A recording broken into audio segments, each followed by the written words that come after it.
Friends இப்போ வந்து குக்கரில் வந்து 5 விசில் வச்சு இறக்கிட்டேன். இப்போ வந்து அடுப்பில் கடாய் வச்சுருக்கேன். நம்ம வந்து எண்ணெய் ஊற்றிக்கலாம்.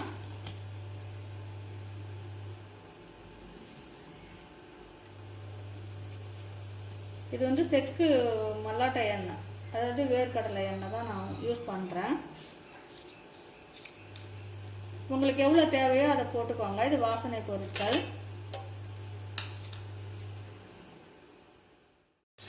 ஃப்ரெண்ட்ஸ், நம்ம இப்போ வந்து இஞ்சி பூண்டு பேஸ்ட் போட்டுட்டோம். கொஞ்சம் லைட்டாக வதக்கிக்கலாம், பச்சை வாசனை வர அளவுக்கு. இதில் வெங்காயம் சேர்த்துக்கலாம்.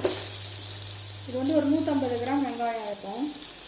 கறி வந்து ஒரு அரை கிலோவுக்கு கூட 3/4 கிலோவுக்கு கம்மியாக இருந்தது.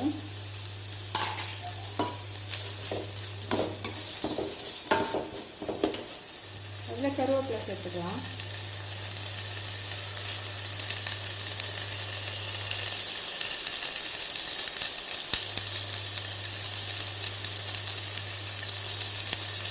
நான் கரம் மசாலா தூள் போடல. எனக்கு கரம் மசாலா தூள் போட்டால் பிடிக்காதுன்னு உங்களுக்கு சொல்லியிருக்கேன். இல்லாமல் நான் போட மாட்டேன். ஏன்னா ஒரிஜினல் கறி குழம்பு வந்து அது எடுத்துரும், எக்ஸ்ட்ரா ஃப்ளேவர் கொடுத்துரும்.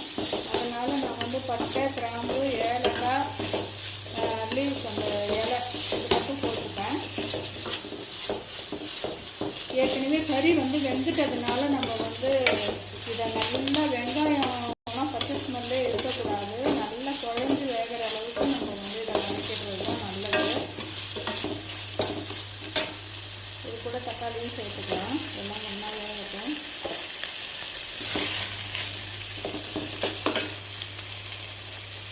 நான் ஏற்கனவே வந்து வேக வைக்கும்போது இஞ்சி பூண்டு பேஸ்ட்டு போட்டேன். அந்த இஞ்சி பூண்டு பேஸ்ட்டில் மிளகு, சீரகம், பெருஞ்சீரகம் வந்து நான் ஆட் பண்ணியிருக்கேன், சேர்த்து தான் அரைச்சிருக்கேன்.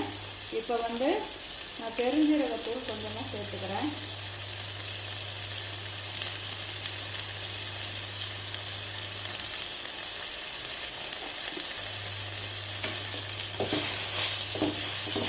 எல்லாத்தையும் போட்டு வதக்கி விட்டுடலாம். வதக்கி விட்டுட்டு நம்ம மசாலா பொருட்கள்லாம் சேர்க்கலாம். இப்போ பாருங்கள் ஃப்ரெண்ட்ஸ், நல்லா வெங்காயம் தக்காளி நல்லா வதங்கிடுச்சு. எண்ணெய் பெரியிற அளவுக்கு வதங்கிடுச்சு.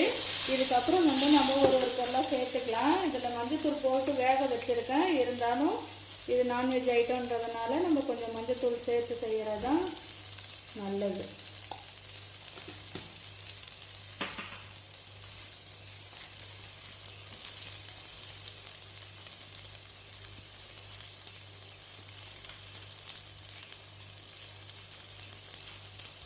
இந்த அளவுக்கு மல்லித்தூள் சேர்த்துருக்கேன்.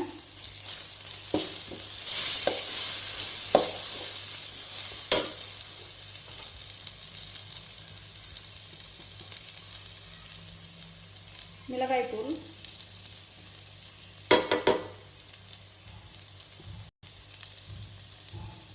உங்கள் வீட்டில் எப்படி மிளகாய்த்தூள் அரைச்சிருக்கீங்களோ அந்த அளவுக்கு நீங்கள் காரம் சேர்த்துக்கோங்க. ஏன்னா உங்கள் அளவு உங்களுக்கு தான் தெரியும். அடுப்பை வந்து சிம்மில் வச்சுக்கோங்க. இப்போ வந்து நம்ம வந்து வேக வச்சிருக்கிற கறியை எடுத்து ஊற்றிக்கலாம்.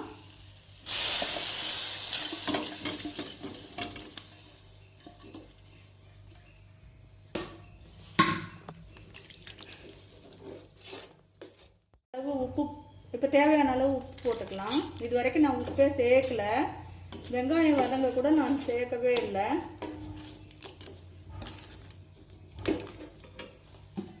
இப்போ இந்த குக்கரை அப்படியே நல்லா கழுவி இதில் ஊற்றிக்கலாம்.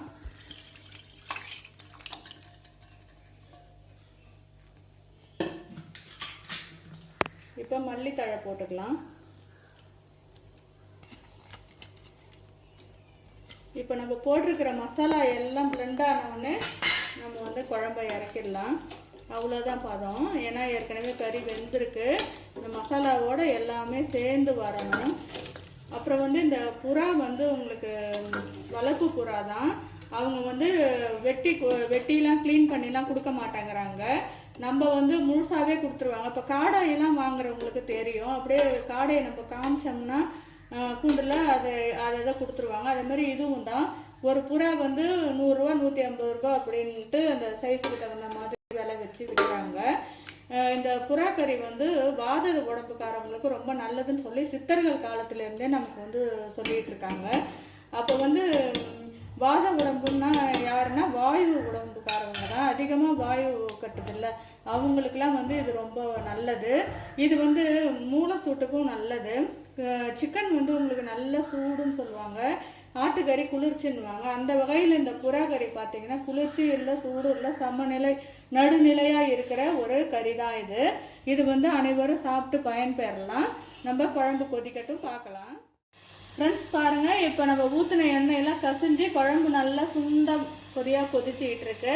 இதுதான் பதம். நம்ம வந்து இதில் புளி போடாதனால, நம்ம வந்து புளி போடாத குழம்புக்கெலாம் கொஞ்சம் லெமன் சேர்க்கறது நல்லது. இங்கே பாருங்கள், ஒரு 1/2 லெமன் வந்து நான் இதில் பிழிஞ்சு விட்டுக்கிறேன்.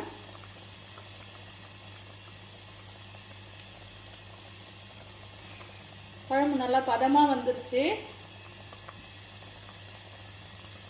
உப்பு காரம் எல்லாமே கரெக்டாக இருக்குது. நான் செக் பண்ணி பார்த்துட்டேன். இப்போ வந்து இதில் உருளைக்கிழங்கு போட்டாலும் உங்களோட ஆப்ஷன் தான், தேங்காய் அரைச்சி ஊற்றி செஞ்சாலும் உங்களோட ஆப்ஷன் தான். நான் அதெல்லாம் எதுவுமே போடலை. இங்கே பாருங்கள், மிளகுத்தூள் 1 ஸ்பூன் அளவுக்கு சேர்த்துக்கிறேன். மிளகுத்தூள் சேர்த்திங்கன்னா தான் இது ரொம்ப நல்லா ஃப்ளேவர் கொடுத்து ஃப்ளேவராக நல்லா சூப்பராக இருக்கும்.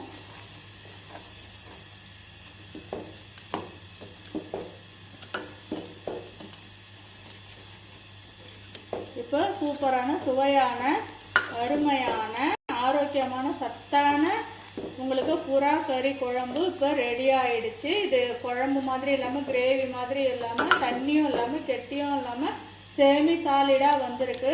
குழம்பு வந்து அவ்வளோ அருமையாக இருக்குது. இதே மாதிரி உங்களுக்கு பிடிச்சிருந்ததுன்னா நீங்களும் இதே மாதிரியே செஞ்சு பயன்பெறுவீங்கன்னு நான் நம்புகிறேன். நீங்கள் வந்து இதுக்கு லைக் பண்ணுங்கள், கமெண்ட்ஸ் பண்ணுங்கள், சப்ஸ்கிரைப் பண்ண மறக்காதீங்க. புதிதாக பார்க்குறவங்களா இருந்தீங்கன்னா இது வரைக்கும் ஆதரவு அளித்த அனைத்து உள்ளங்களுக்கும் தேங்க்யூ. இப்போ பாருங்கள் ஃப்ரெண்ட்ஸ், நம்ம வந்து ஸ்டோவ் பண்ணிடலாம்.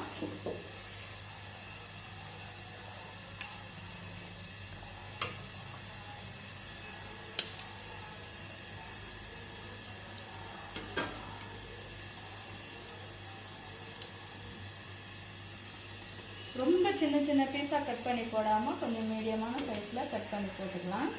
அப்போ தான் வந்து நல்லாயிருக்கும்.